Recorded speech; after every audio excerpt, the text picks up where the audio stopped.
Hello and welcome to The Footprint once again. My name is Samuel Atamensa. We'll be right back to talk to our guest today after this break.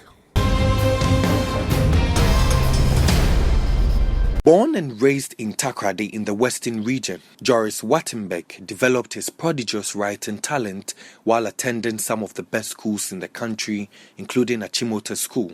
As a sixth former, Joris Wartenberg wrote his full-length play The Ghost's Revenge, which till date is studied in universities across the world. His breakthrough came in the 70s when he had the opportunity to become the scriptwriter for the popular Osɔfo Dadzie drama series on GBC. He also, while a student at the University of Ghana, became an advisor to General Kutu Acheampong. Joris Wartenberg will tell the rest of his story on Footprints now. Welcome back, and this is Footprints. And today I have with me a gentleman who's been on the road for a very long time. And we're here to walk in his footprints and have him share some of his experiences.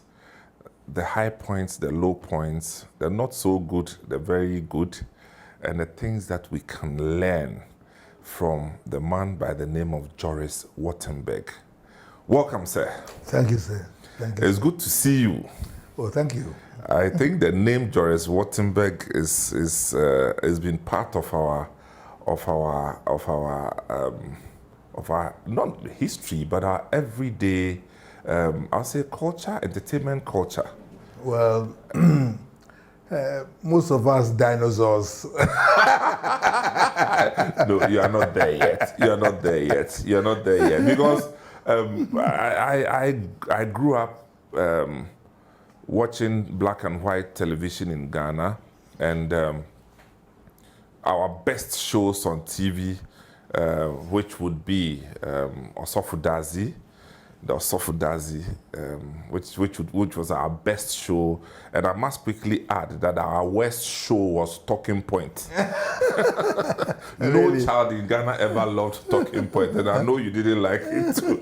Anyway, so and when it gets to the credits, you see there was a name that kept popping up, Joris Wartenberg, at some point, and they had Nana Bosompra, or the director, yes, the director, producer, and so this name Joris Wartenberg was an unseen face. We never saw you in any of the Osɔfo Dadzie plays. No, unlike Hitchcock, I didn't want to take part. If so, okay, so you are known as the architect of the Osɔfo Dadzie team? Well, I created the entire concept.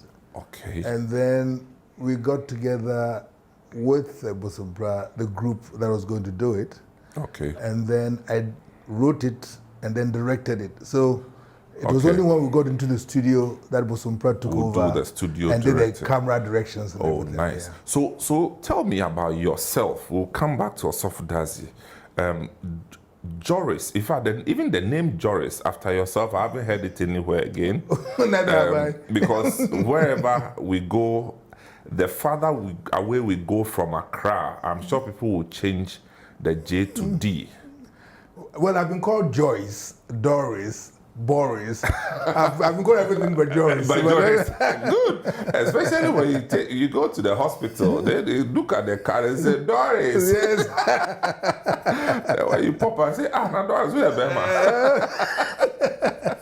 So Joris Wartenberg, where are you from? Elmina. That's where we've got all these amazing names: Vanderpoy, Vorman, Wartenberg, Risberg. I mean, these are all the families of Vardon. Yes. We're all cousins together, Phillips, everybody. We're all Dutch Jews.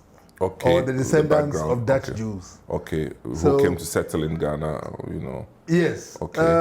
And they settled for quite a bit. Remember, the Dutch controlled and ruled from Elmina to Dixcove for about 300 years.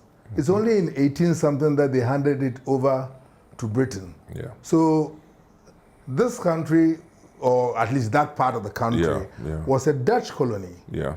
And if you read my grandfather's book called South George. Who's your grandfather? My father's father. Yeah, I mean, what's his name is J.S. Wartenberg. J.S. Wartenberg. Yeah, in fact, okay. I grew up with him. Oh, lovely. Lovely. You know, when I was born in his house in Sekondi. So you're born in Sekondi. Not Elmina. No. You're from Elmina, but you're born in Sekondi. Yes. Most of the Elmina people emigrated to Sekondi. This was because Sekondi was the commercial capital at that time of the Gold Coast. Yeah. It was the only place where there was a post office, which was the main, employment avenue of the time, and locomotives, the train service, which was also based in Sekondi. Okay, tell me, I'm told that apart from the post office, which was like the main administrative capital of our postal system in Ghana, and then also where they used to, did you say they used to assemble locomotives?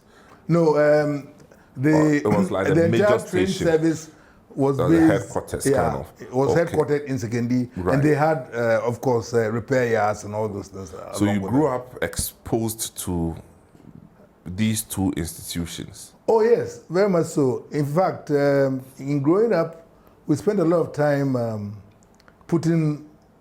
we used to go, when I was about 6 years old, there was a guy who was about 16 called Kwame Ando.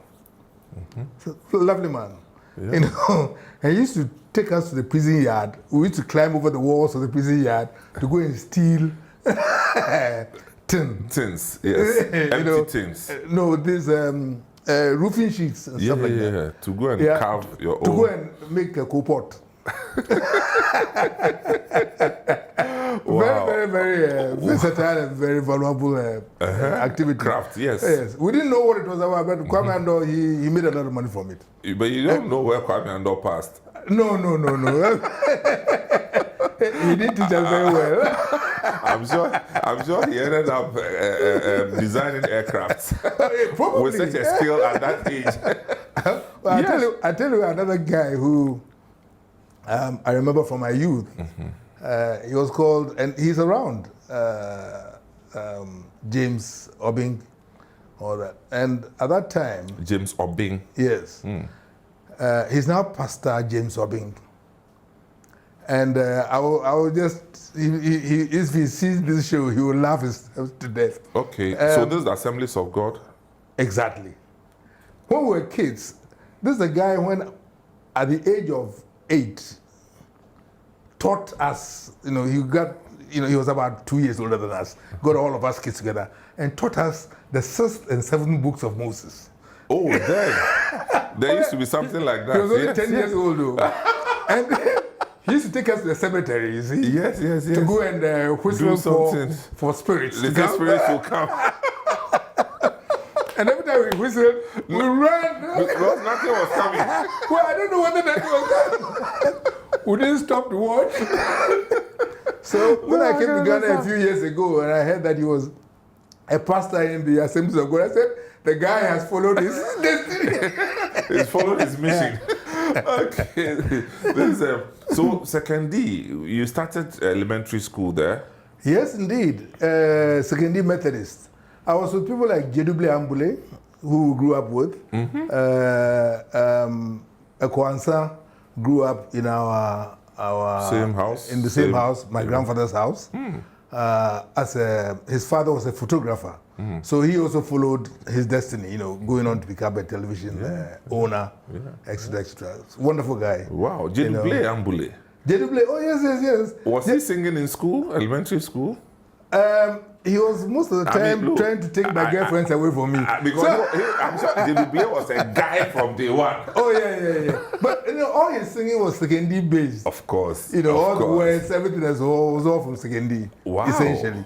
So it was a total Sekondi Asimensudu. That's where we lived at. The 11th Street in Sekondi was called Asimensudu. So he lived next door to me.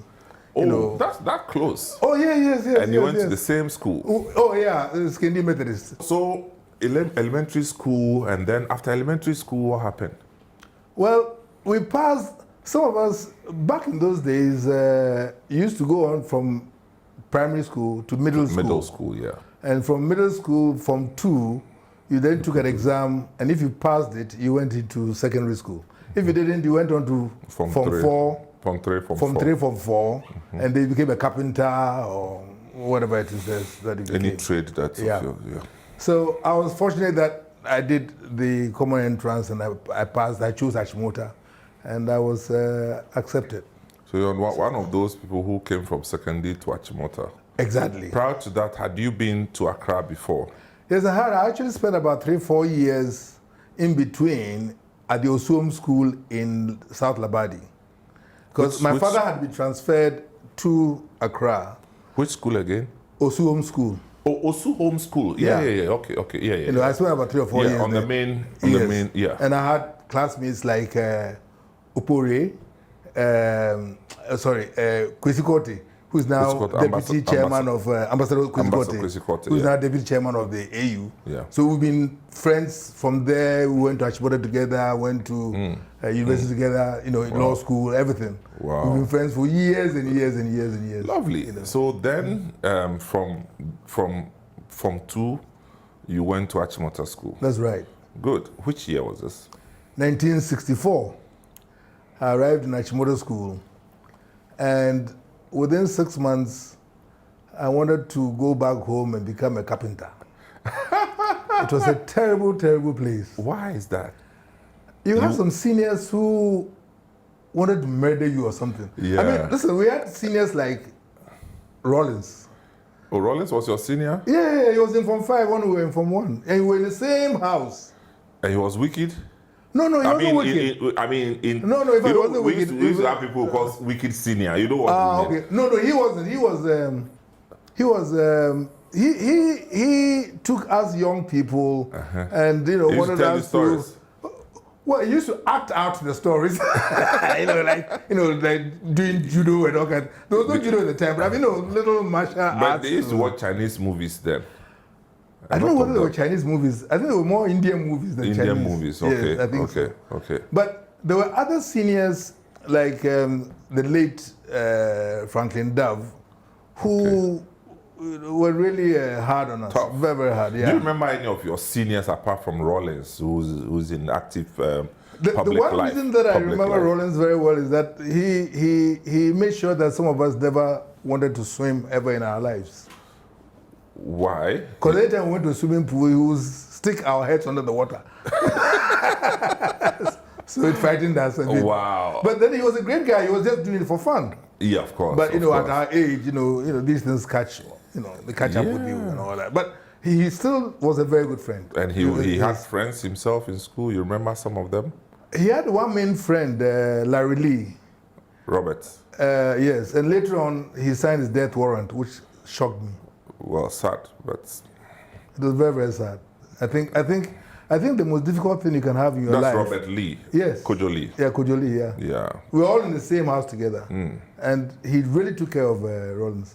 He really took care of him. I mean, I was so shocked because he had very wealthy parents, Dr. Lee. Yes, he did. Yeah. So he provided Rollins with everything. I mean, those of us, we didn't have chop boxes and stuff like that. Yeah. So he fed Rollins everything. I mean, I think one of the most difficult things in life is to be presented with the death certificate of your best friend and have to sign it. But I know him very well.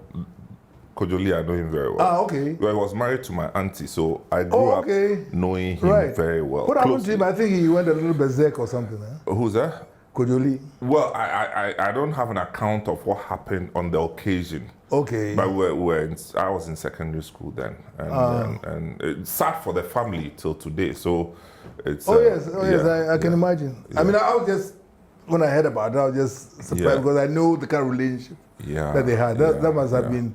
This is a hard part of politics, I guess. That's true. Or leadership. That's true. So Robert Kojo Lee was a very good friend, and they were always together, I'm told. Oh, absolutely. You didn't find one without the other. Absolutely. Wow. These were our seniors, and we looked up to them. And they taught us a few good things and all that. We still appreciate what they were and all. So, Achimota School, you almost ran. Yes, but after the first year, the new Ninos came. That is, once you're in Form 2, then now everything became comfortable. Then you could start to enjoy the school better. Good. So 5 years in Achimota School, or 7 years? 7 years. Okay, so 1 to upper 6. Yes. Lovely. What were some of the high points in your life in Achimota School? There was a very, very strange series of events there, but because of some of the names involved, I won't recount them. You may skip some of the names. I won't recount them. But one of those events led to my being suspended indefinitely from when I was in upper first form. So you can imagine, I was literally almost sacked. Yeah. And I had to go and sit at home and come and take my exams, in the 3rd term after that. So I didn't go to school for 1 year. Wow. And went to do my A-levels and all that. And I was still top of the class for West Africa. Well, maybe it was a blessing, because you went home to some strict parents who found a way of making you study. No, my parents were very, very, very liberal. This is what brought me, because while I was at home at that time, that I started going to broadcasting house, because I had nothing else to do. All right. And I'm not somebody who sits down studying and all that. I really don't like studying. Okay. So I used to go to broadcasting, and I started writing for puppet theater, writing little things, because a lot of people don't know this. I wrote my first play when I was in Form 5. Good. Yeah. As part of schoolwork? No. Okay, your own. The headmaster used to have plays by Molière every year. Yeah. And in fact, when I was in lower sus, final term of lower sus, I took part in as the leading character. This is the story I don't want to recount. As the leading character in it. And in going through the Molières, I decided that I can write my own play also. So I wrote this play. And I showed it to the headmaster. And he said, wow, this is a wonderful piece of work.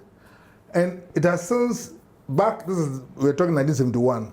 It was published by Oxford University Press in 72. It is still studied in every university in Africa until today. Wow. 3rd year, you study Shakespeare, Dostoevsky, Joris Wartenberg. This is before you entered university yourself? This is before I entered sixth form. Wow. And this is one of our publishers, also University Press, published me and Wole Soyinka. They tell me all the time that Joris Wartenberg is way above you. Wole Soyinka, they teach my work in Nigeria. Wow. But everybody thinks of me as Osɔfo Dadzie, but I'm a published playwright of the highest order. So that's where we are now. That's what we want to get into, because it's an area that has not been given proper attention in our country. And as we talk about it, I'm sure we'll leave with some lessons. So you are still here on Footprint, and we have Mr. Joris Wartenberg, a playwright or a screenwriter, whichever one you choose to refer to him as. But he's just more than that. He has a lot to offer. So just stay tuned. We'll be right back after these commercials. Welcome back to the program. This is Footprints on Citi TV. And I'm here with Mr. Joris Wartenberg. And so far, so good. Very interesting beginnings from Sekondi. And, I get excited anytime I hear the Sekondi upbringing, because, there was so much life and excitement, so much activity in Sekondi. And it shows in all the adults who grew up, had their early life in Sekondi. He mentions one of his close pals, Jeduble Ambule. And Membraku. That's my cousin also. Wow. Wow. Membraku too. Yes. So then you people enjoy it though. That's nice. They are great musicians. Yeah, great. Very, very, very good musicians. And Ambule still looks so good and so energetic. The interesting thing is that when you see all the great musicians today, including Tina Turner, who must be getting to 90 or something, and they're still looking, it starts to worry me that this one growing younger instead of older. Yeah, Ambule, man. Anytime I see him at plus 233, Charlie. It looks with good. the scholars, Charlie. You know, that's good. Yeah, so Joris, let me come back to Achimota School and exiting Achimota School. You wrote the A-levels. Yeah. And at that time, what options did you have in terms of continuing education? Well, the subjects I did were economics, history, and English literature. And I applied to law school in Legon. I was one of 3 top guys in the arts. Myself, Kwame Nahoy, and the late Glover, James Glover. Okay. It's very, very close friend of mine. In fact, probably the best friend I've ever had. He worked with His Excellency the President in his chambers for several years. Which president? The President Akufo-Addo. Okay. Yeah. Well, it was a very dear friend to him as well. He died a few years ago. Oh, wow. The 3 of us were given PTC scholarships, because we had come out as top in students, the A-level. the top students in A-level and all that. But I was the only person who was called for an interview by Legon before I was allowed to enter law school. Why is that? Which is very strange because I But was they were one not of the sure. top guys. You were not sure whether you indeed because wanted to be a lawyer. Because I had literally been dismissed from Achimota School, you see. Oh, that kind. Okay. Yes. Yeah. And so when I got there, they said, look, we just want to interview you. This was Professor Jando, who ended up being a very good friend as well. Said, we just called you in here so we could ask you one question. And I'd been suspended for allegedly having an affair with a girl who, the headmaster alleged that I had raped her or something. They took her to hospital, found out that she was a virgin. And I'm still trying to figure out how you rape a virgin. See? But I was dismissed as a result. So they asked me, so did you rape that girl? I said, that's the very reason why I want to be a lawyer. So they said, okay, you accepted. And that's how I went to law school. We were taught by Professor Mills, Atta Mills, Chachuchikata. So which year would this be? 1971 to 74. Oh, that's when you went to When we law were in school. law school, yeah. Chachuchikata, who calls me his renegade student. Because at the time, I was doing 3 different jobs at the same time. I was going to school, studying law. I was at the same time had an office at the castle to advise Acheampong on Operation Feed Yourself and most of the programs in the country. You were a student. I was Acheampong's main advisor. You were a student. Yes, and I was writing Osɔfo Dadzie too at the same time. Hang on. You were a student. Yes, and I was the main advisor to Acheampong together with Joe Apia.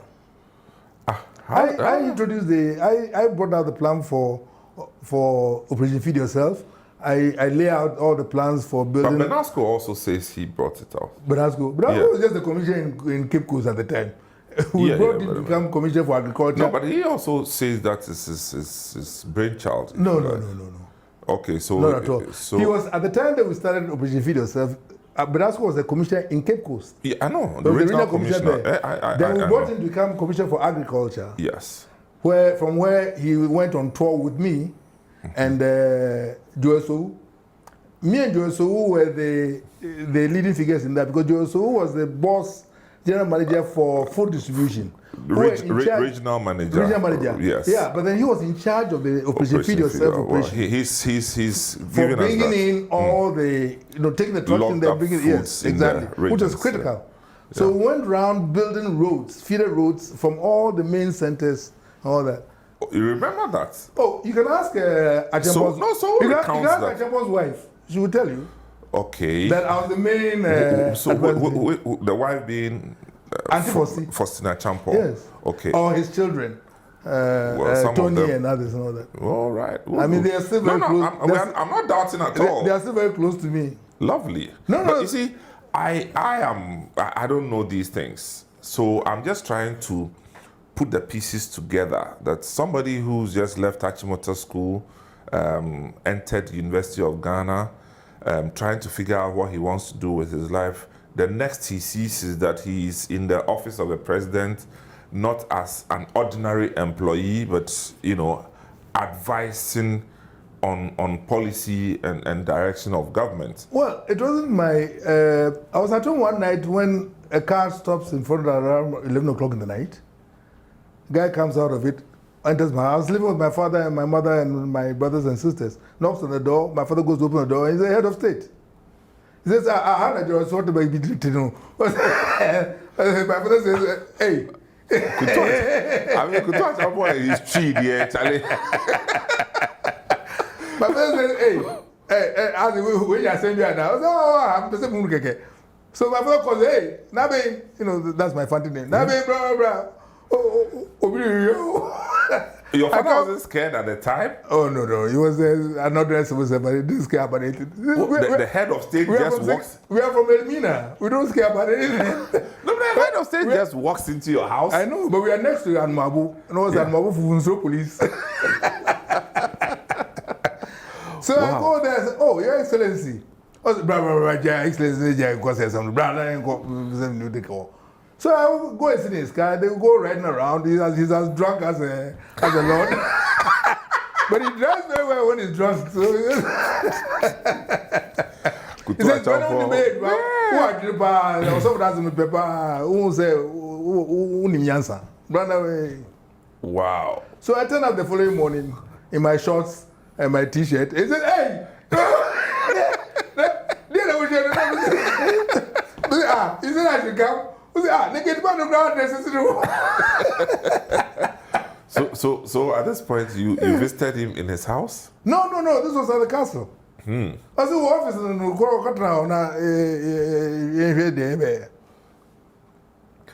and so he introduced me to Joe Appiah, who was his main advisor and ambassador plenipotentiary. Yeah. And yes, we took it from there. I still wonder, a young boy, I used to hear Kutu Acheampong, the least chance he's speaking tree. I could say Champong, those things that we used to hear. Yeah, because he's a very ordinary sort of fellow. Very, very likable person. And there are people who don't like him. That people. You don't like his politics. It's okay, but he's a human being that people easily. But I believe that it is necessary for. If you look at the English people, French people, and all that, they spend a lot of time studying the histories of their past leaders. Yes, yeah, that's all correct. of them. That's correct. The Lord Protector, Oliver Cromwell, Bonaparte. You need to learn from everybody. That's correct. You need to learn their mistakes. You need to learn from their mistakes. You need to learn from what they did right or wrong and all that. So that you can get a full picture. And then if you can call upon those who were there and who helped and advised, there's a wealth of experience there that you can take that you can tap. So 3 years at the law faculty. Yes. And then you graduated? Of course I graduated, yeah. I was top of the class. But only this guy was ahead of me, Kwamna Hoy, who had second upper. Okay, so you are not top of the class. You are just beneath Kwamna Hoy. Yeah. And did you go back to do the professional? No, I went to one day after the exams. So that was LLB. LLB, yes. Then I was at home one day when my father said to me, "Nabi, brah." So this was around 9 o'clock at night. I was very, very tired, having come from work and everything. Tomorrow morning you are going to go and resign. Hey. You school mobile, yeah,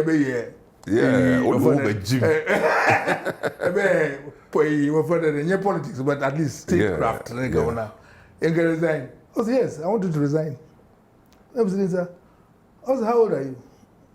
I said, 21. I said, you die by the time you're 22. I said, oh. I said, yeah. You are in a hurry to gather so many things. You have fame. You can have it. You have power. Yeah, so leave tomorrow. And whatever my father said, I really obeyed. That was it, yeah. You know, we were brought up that way. So I go up to Acheampong the following morning, you know, walk up to him and say, the ADC is saying, hey, how is it? So he opens the door. I go in there. Papa, Marizine, what's good there? Because they say, TV. What is that? He say, yeah. I say, Meko. No way. I say, oh, actually, baby, go what? Papa say, Meko, baby. Wow. I say, oh, no. I said, Meko, Chidima continue me loan or home. And he, so Baba was kind of crabby, but I say, me. Come back, Ghana,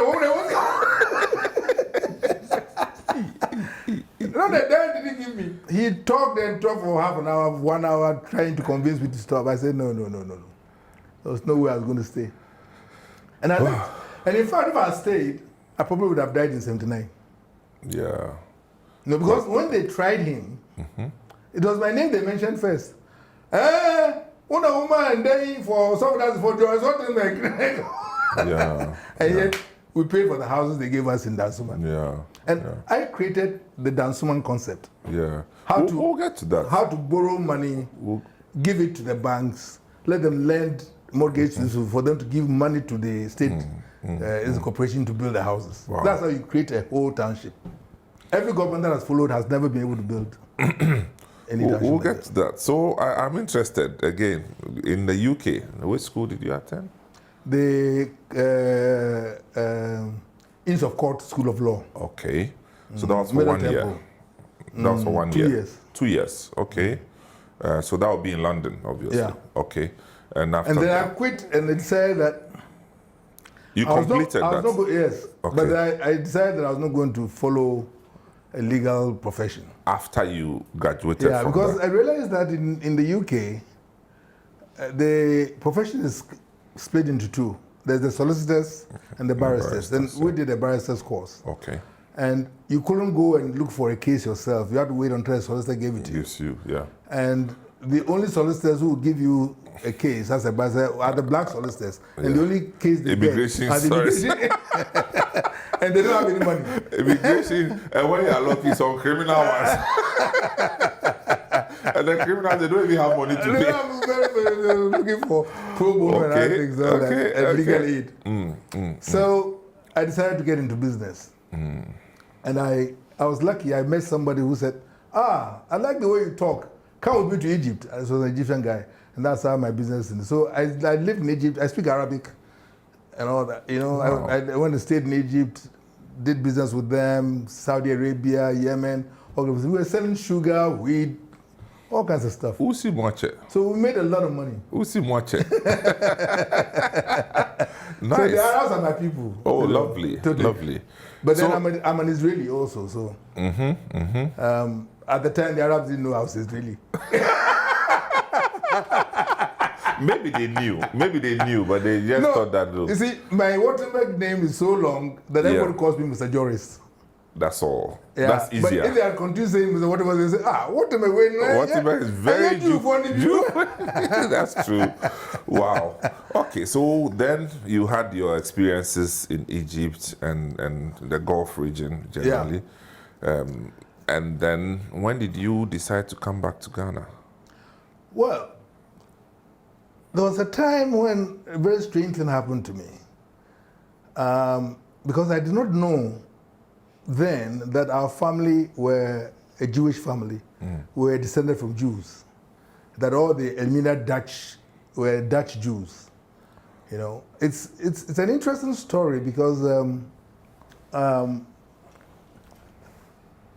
if you go to Togo, you find out that in the history books of Togo, they say that the slaves who were taken from Togo were from the northern tribe of Irima. That is the name of the tribe over there. And they were taken from there, brought to Salaga, sold, sent to Elmina for export. And who were there in Elmina exporting these guys? The Jewish guys who had come from Holland and everything else and married locally and created their own children, called the Black Dutch.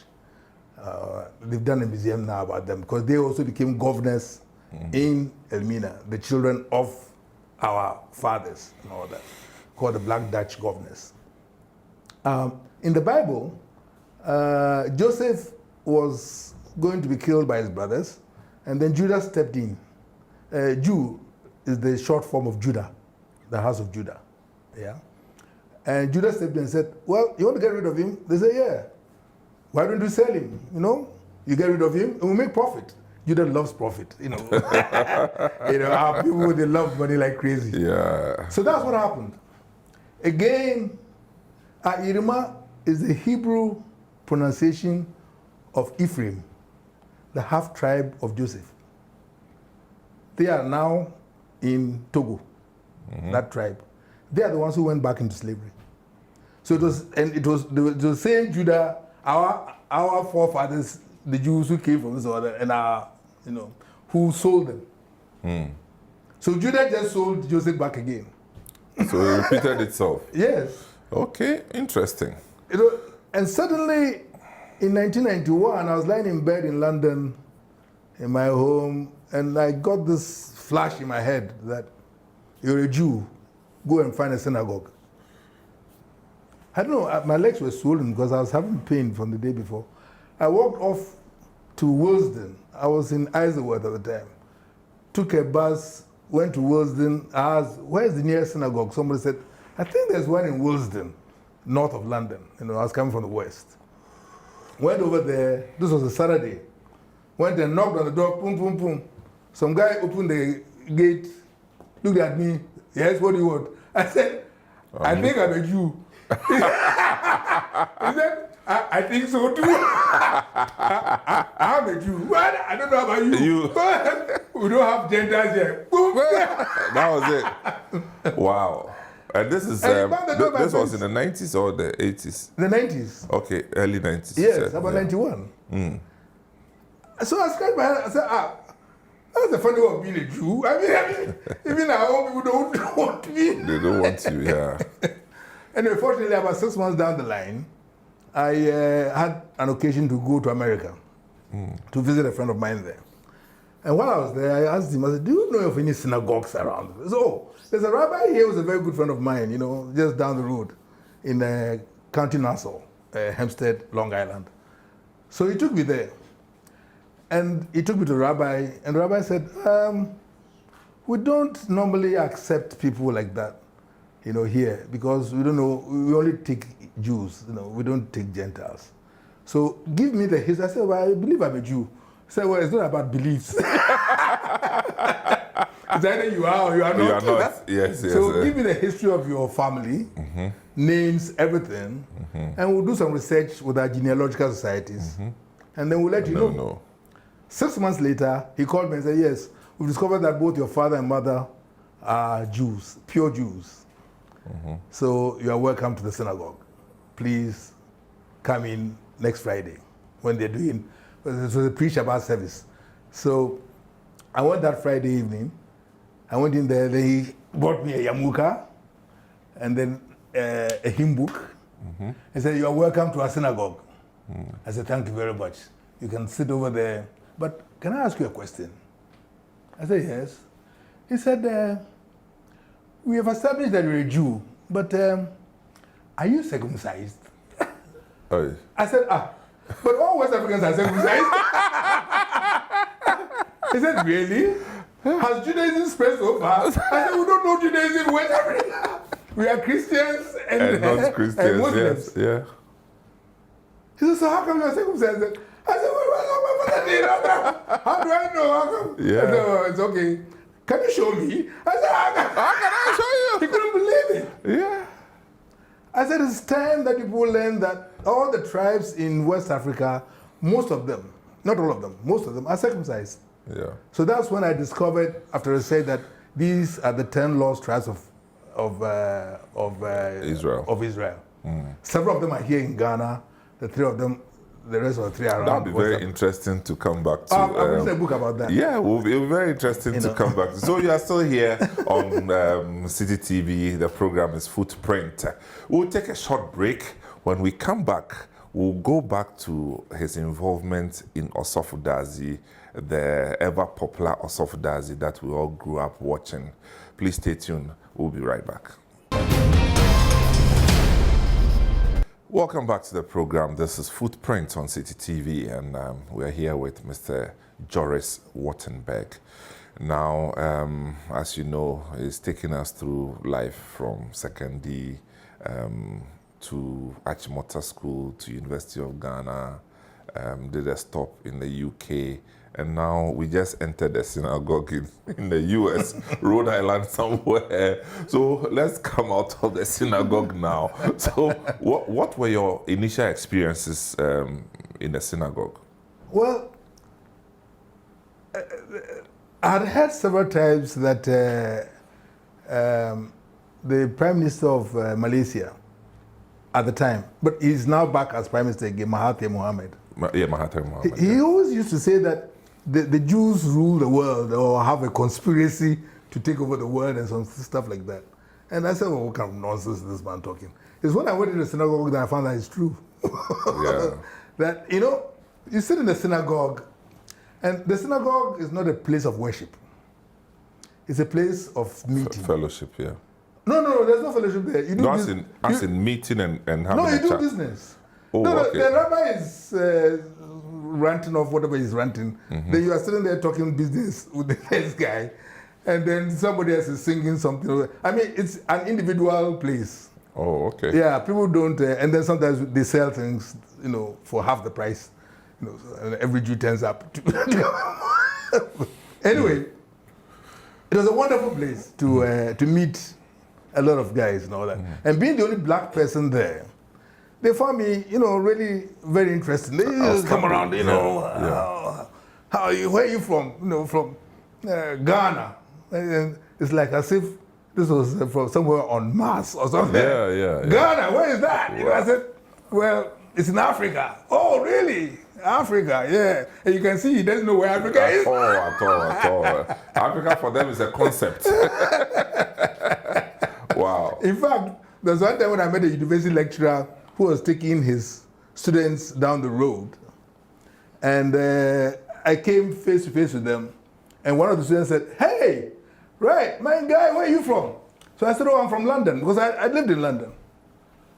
And then the student asked my teacher, where is London? So, that's some kind of place near Africa. Because I was black and African. Man, these guys don't know anywhere about No, they couldn't be bothered, man. They think that going across to Connecticut is do an export. Of course, they have the World Series. Yes. What else do you Everything expect? is close over there. Americans are fascinating people. Yeah. Yeah. Anyhow, I realized while I was there that, wait a minute. All the Jews in Israel relate to the Jews in America. And they do a lot of business with their brethren in America. Then I realized also that I went around, because if you wanted to buy Ghanaian food, gari or something like that, you went to the Korean shops. Korean shops, manned by Koreans from South Korea. And I realized that all the Koreans do business with their Korean brothers in the US. the US. I checked the car dealerships, and all the Italians in Italy do business with Italian Americans. The Germans do business with German Americans. The Chinese do business with Chinese Americans. I said, why are we not doing the same thing? We have people in America who have succeeded, have made a lot of money. They can invest here in Africa, set up their brethren, set up factories here to export trousers, shoes, whatever it is, to their own shops in Harlem, in California, everything else, and we all make money together. So I decided to put up this program called Uniting the Divided House of Africa, the Joseph Principle. Because I said that, look, Joseph was sold into slavery in the Bible. He became prime minister and successful in Egypt and helped his brethren from that position. Our black American brothers have achieved something out there, it is time that they helped their brethren over here to also be successful. So if we use that principle and we welcome them back to join us here as part of us, give them even land to farm, to do whatever it is, all that, we should be able to get the two sides working together like all the other races are doing with their brethren in America. So I came back to Ghana with this idea. So this will Kufuor had taken over as president at the time. I want to see. So it means you came back to Ghana after, post 2000. Yes, I came back to Ghana in 2001. Wow. With this project to try to unite the divided house of Africa on this Joseph principle. I went to see Obechebi Lamte, the late Obechebi Lamte. Yeah, Jake. Yeah. And he said, black Americans, do you understand? Sir, black Americans won't do this. I don't think it will work. So I went to see Kwame Bartels, who is from Elmina, all that. And he took it up, and they became acting minister for culture and all that. And they started developing it. In fact, the guy they gave the thing to develop it further died along the way. He was given practically a state burial and all that. So that's how the whole idea of diaspora, Ghanaians, diaspora Africans and diasporas and getting integration started from. But most of the young people don't know that I started it. Okay, now we know. Now we know. At least Jake was very, very instrumental in that. Yes. You know. Yeah, because I went to see him about it. Yeah. And even though he had his, his own ideas about it, but he took it up. Yeah. And I think he gave it some real push at the time. No, but they did not do it the way I wanted it to be done. Because at that time, you are not in power. Your time had passed with Kutu Acheampong. That is correct. Yes, that's correct. And I don't want to get involved in any politics at all. Yeah. I'm a great believer in the fact that when your time is past, it's past. Okay. Cool, cool. I don't get involved in anybody's politics. Because I like everybody. You had been away from Ghana from the late 70s? 75. 75. I left in 75. I resigned in 75 and left in 75. And then you came back 2000, 2001. Yeah. Well, in between, I came back in 78. Oh, okay. To come and tell Acheampong, who was somebody I loved very much. He was more than a father to me. Up to today, I love that man today. Yeah. But I came and told him that the union government idea that he had was a very nice idea, but he should forget about it and resign and leave whoever power and let them get on with their democracy, whatever they want to get on with. He said, why? I said, because if you don't do so, you'll be overthrown. So he locked me up. Oh, I was arrested by General Hamidou on an aircraft going to London. They said I was planning some coup or something. Oh, your old man. Oh, kings have killed their children before. That's interesting. But they can get a little finicky that way. I didn't blame him. I think it's insecurity at some point. So they locked me up for 2 weeks. Me and Glover. James Glover. Yes, James Glover. I was traveling with him at the time. And it was a very interesting time because when they get into those podcast jails and all that, we had Lawyer Combe, E.D. Combe, who was under arrest. All the lawyers were, including His Excellency the President today, President Akufo-Addo. He was also under arrest. No, he wasn't. But they were all fighting against this union government. There are a lot of these guys, even Okujeto Sam had been arrested, and everybody was all that. And I remember we used to go on demonstration inside the cell. This was about a 2x4, with about 30 of us or 40 of us over there, and the toilet was in the middle. So and we had this guy, Captain Amua, I don't know whether he's still alive or not, who had been arrested for some reason or the other, who had a very big stomach, so he couldn't sit on the. So we went there on the demonstration. A new toilet for Captain Amua. So you were enjoying your life in the cells? Oh, I thought it was fascinating. When you're a writer, everything is an opportunity for learning something new. Wow. So, we had a great time. At this point, was your father alive? My father was very much alive. But he went and first and saw Acheampong and said, where's my son in jail? I said, your son is where?